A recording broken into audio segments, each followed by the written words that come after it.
Yuval नोआ Harari की जबरदस्त किताब सेपियंस में एक बहुत बड़ा सवाल छिपा है। सवाल यह है कि हम यानी होमो सेपियंस एक मामूली से जानवर से इस पूरी दुनिया के मालिक कैसे बन बैठे। चलिए आज इसी गुत्थी को सुलझाते हैं।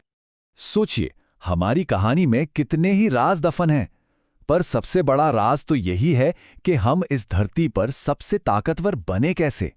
एक वक्त था, आज से हजारों साल पहले, जब इस धरती पर हम अकेले नहीं थे।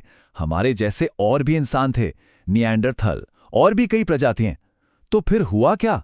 वो सब कहां चले गए और सिर्फ हम ही क्यों बच गए? इसका जवाब एक बहुत ही अजीब सी लेकिन कमाल की चीज में छिपा है। जवाब सिर्फ एक शब्द में है, कल्पना। जी हां, हमारी कहानियां गढ़ने की और फिर उन पर आंख मूंद कर विश्वास करने की अनूठी ताकत। जरा सोचिए, भगवान, देश, कानून, यहां तक कि पैसा, ये सब क्या है? क्या ये कोई असली ठोस चीजें हैं जिन्हें हम छू सकते हैं? नहीं, ये सब तो बस कहानियां हैं। ऐसी कहानियां जिन पर हम सब एक साथ यकीन करते हैं। तो चलिए इस कहानी को शुरू से शुरू करते हैं। पहला बड़ा मोड़ आता है आज से लगभग 70,000 साल पहले। इसे कहते हैं कॉग्निटिव रेवोल्यूशन या संज्ञानात्मक क्रांति। ये वो पल था जब हमारे पुरखों के दिमाग में, उनके सोचने के तरीके में एक गजब का बदलाव आया। और जानते हैं, यहीं से इतिहास ने पहली बार बायोलॉजी के नियमों को तोड़ना शुरू कर दिया। अब ये बदलाव था क्या? इसे ऐसे समझते हैं। कल्पना कीजिए, एक निएंडरथल है, वो अपने साथी को कह सकता है, सावधान, नदी के पास एक शेर है। ये बहुत जरूरी जानकारी है जान बचाने के लिए। लेकिन एक सेपियंस क्या कह सकता था? वो कह सकता था, वो जो शेर है ना, वो हमारी पूरी कबीले का रक्षक देवता है। देखा आपने? यही है वो जादुई फर्क। एक सिर्फ हकीकत बता रहा है, दूसरा एक कहानी गढ़ रहा है। एक ऐसी कहानी जो हजारों लोगों को एक मकसद के लिए जोड़ सकती है। और इसी कहानी गढ़ने की काबिलियत ने हमें एक ऐसी सुपर पावर दी जो किसी और जानवर के पास नहीं थी। बड़े पैमाने पर एक दूसरे के साथ सहयोग करने की शक्ति। सोचिए, दो ऐसे लोग जो एक दूसरे को जानते तक नहीं, एक ही झंडे के लिए अपनी जान दे सकते हैं, या किसी कंपनी के नियमों पर भरोसा करके एक दूसरे से व्यापार कर सकते हैं। ऐसा क्यों होता है? क्योंकि वो सब एक ही कहानी पर यकीन करते हैं, चाहे वो कहानी देश की हो, धर्म की हो या किसी कंपनी की। देखिए, एक सीमा होती है। वैज्ञानिक कहते हैं कि कोई भी इंसान ज्यादा से ज्यादा 150 लोगों को ही निजी तौर पर जान सकता है, उनके साथ रिश्ते निभा सकता है। पर हमारी कहानियों ने इस सीमा को तोड़ दिया। अब हमें हजारों या लाखों लोगों को एक साथ लाने के लिए उन्हें जानने की जरूरत नहीं थी। बस एक साझा कहानी चाहिए थी, एक साझा विश्वास। 150 से ज्यादा लोगों को सिर्फ गपशप से नहीं जोड़ा जा सकता। उसके लिए चाहिए एक मजबूत कहानी, एक मिथक। अब हजारों साल आगे चलते हैं। इंसानियत एक और बड़ी छलांग लगाती है। खेती की शुरुआत, यानी कृषि क्रांति। सुनने में तो बड़ा अच्छा लगता है ना? हमने गेहूं उगाना सीख लिया, एक जगह बसना सीख लिया, तरक्की हुई। लेकिन हरारी कहते हैं, रुकिए, ये तरक्की नहीं बल्कि इतिहास का सबसे बड़ा धोखा थी। एक जाल जिसमें हम सब फंस गए। कैसे? देखिए, जब हम शिकारी थे तो हम दर्जनों तरह की चीजें खाते थे, फल, सब्जियां, जानवर। हमारा खाना बहुत पौष्टिक था। लेकिन जब हम किसान बने तो हमारी पूरी जिंदगी बस कुछ ही फसलों जैसे गेहूं या चावल के इर्द गिर्द सिमट गई। हमारा खाना पहले से ज्यादा खराब हो गया, बीमारियां बढ़ गईं, और सबसे बड़ी बात, हमें सुबह से लेकर शाम तक खेतों में कमर तोड़ मेहनत करनी पड़ती थी। तो फिर सवाल ये है कि हमने ऐसा किया ही क्यों? ये जाल क्यों था? क्योंकि एवोल्यूशन यानी विकास को हमारी खुशी या आराम से कोई लेना देना नहीं है। उसे तो बस एक चीज से मतलब है, हमारे डीएनए की ज्यादा से ज्यादा कॉपियां बने। और खेती ने ठीक यही किया। हमारी आबादी एकदम से आसमान छूने लगी। तो कृषि क्रांति का निचोड़ यही था, ज्यादा लोगों को ज्यादा बुरी हालत में जिंदा रखने की काबिलियत। और इस बढ़ती आबादी का नतीजा क्या हुआ? शहर बसे, बड़े बड़े साम्राज्य बने। लेकिन अब एक नई चुनौती सामने थी। इन लाखों अनजान लोगों को एक साथ कैसे रखा जाए? कैसे ये सब एक ही नियम कानून माने? इसके लिए अब हमें और भी बड़ी, और भी ताकतवर कहानियों की जरूरत पड़ने वाली थी। और फिर वक्त के साथ 3 ऐसी जबरदस्त ताकतें उभरीं जिन्होंने पूरी दुनिया को एक धागे में पिरोना शुरू कर दिया।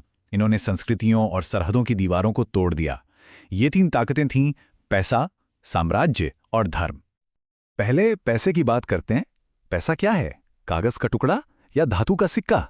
नहीं, पैसा असल में कोई चीज है ही नहीं।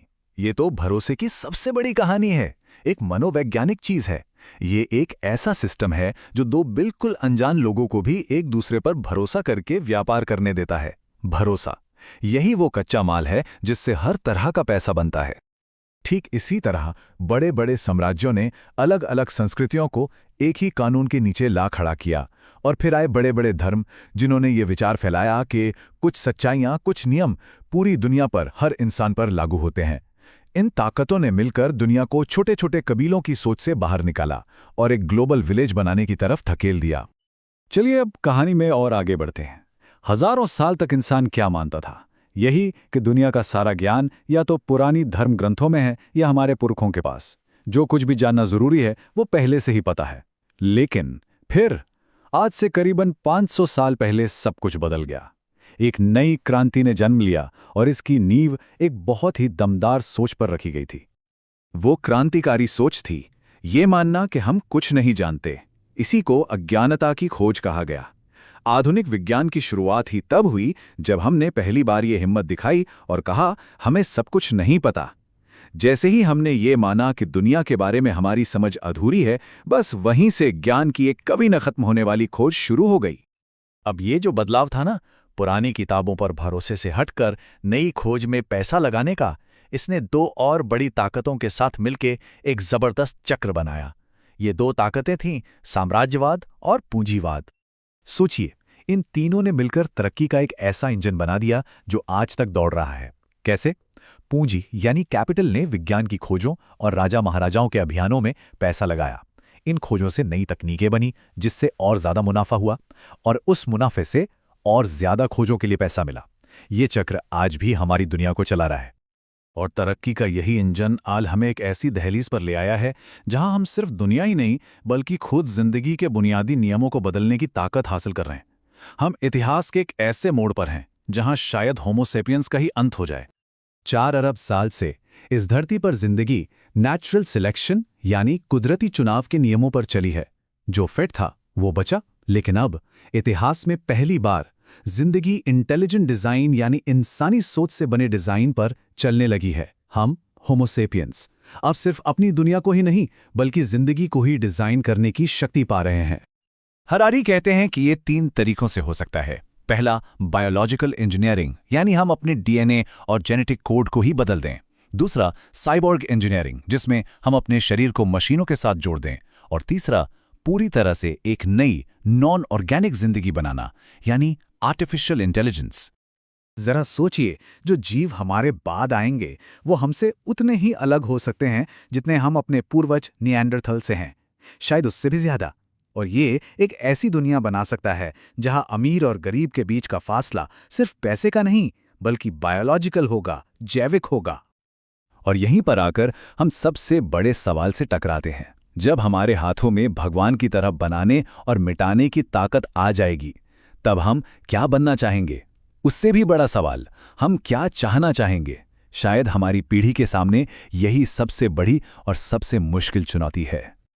तो होमो सेपियंस की 70,000 साल की कहानी हमें क्या सिखाती है? ये सिखाती है कि हम असल में कहानी सुनाने वाले जानवर हैं।